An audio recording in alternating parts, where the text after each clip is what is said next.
Mani onam tatarka bo'lganligi mahalladachi mana shu natsionalizm temasi ishonasizmi haligacha bor. Sen kofirsan, sen tatar qizisan, seni kim erga oladi, tralala tapala mana shunaqa bo'lganda, mana shunaqa turardimda. Hammangdan zo'r erga tegamandirdim.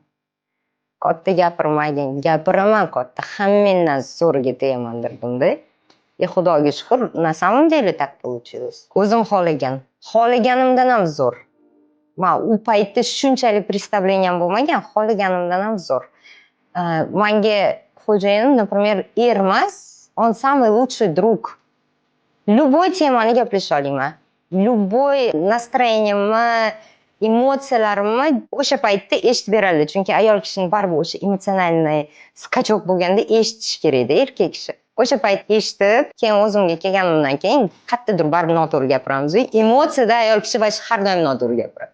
Keyin по полочкам hammasini joylab qo'yadi. Bizda xotinni уже ko'p yildan beri bitta traditsiyamiz bor. Har kuni ertalab kofe ichamiz. Ikkalamiz. Gaplashamiz, qanaqa planimiz bor, bolalarimiz uchun qanaqa planlar bor. O'shaning hammasini gaplashib, shu ertalab har kuni. Kamdan kam bo'ladi, что birga kofe ichmaymiz har kuni. Ular menga kofe qilib beradilar. Bu degani slabый mujik degani emas, yo'q. Umuman slabый emaslar.